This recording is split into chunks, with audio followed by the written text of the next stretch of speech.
Ay, ano lang, sa kabila ng smile namin na to.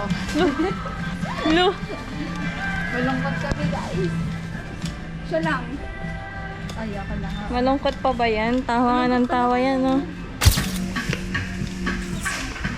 Bumili si Mitzi sa malaking convenience store para lang sa kanyang Mitzi, patingin water, diba? Ang lakas ng loob. Ito naman, ewan ko ba dyan? Muntik nang mamatay kahapon. Ano, backstory lang. Kasi nung kahapon kasi birthday ni Mary. Oo, Muntik na siya. muntik na. Muntik nang maging last birthday kahapon talaga. Kaya maniwala. Saktong 19 years old. Muntik na madedo eh. Anong tawag doon pag sa kotse? Hit and run. Muntik na hit and run. Papasok na po kami ng room ngayon. So, ngayon guys, nandito kami ngayon sa classroom. And kami pa lang yung nandito sa classroom ngayon. Yan sila, nagsasagot sila. Ngayon pa lang nagsasagot. Dahil nasa akin yung print nilang activity. Alam mo, iniisip ko, sana yung surprise sa atin yan ni Sir na yan na yung finals natin. Pero let's see.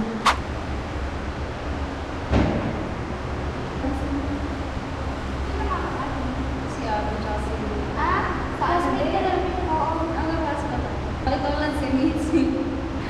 Noon yung pangalan ko doon. Change location kami ngayon guys. Madami na kaming kasama dito kaya nakakaya na siya. Nakakaya mag-vlog dito. Ang dami na nilang tao. Pero nagtatry lang naman ako magsuma dito. Or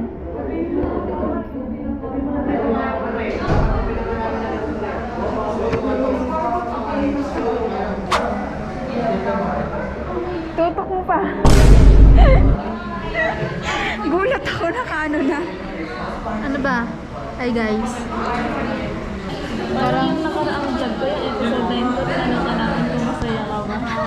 Ngayon tatanungin ka namin. Masaya ka ba? Masaya ka pa ba? Hindi. Ano ba yung saya? Hindi na. Bakit? Wala ako sa sarili. Konsensya.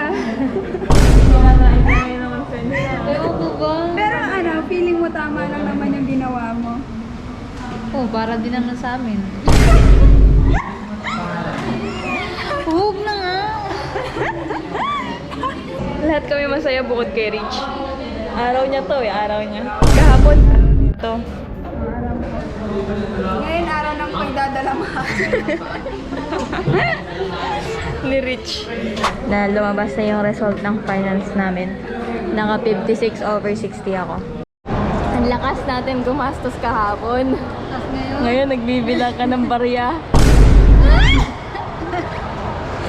Uy, okay na!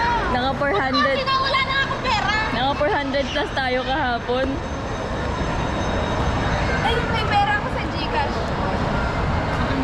38. Pwede na yung tulok.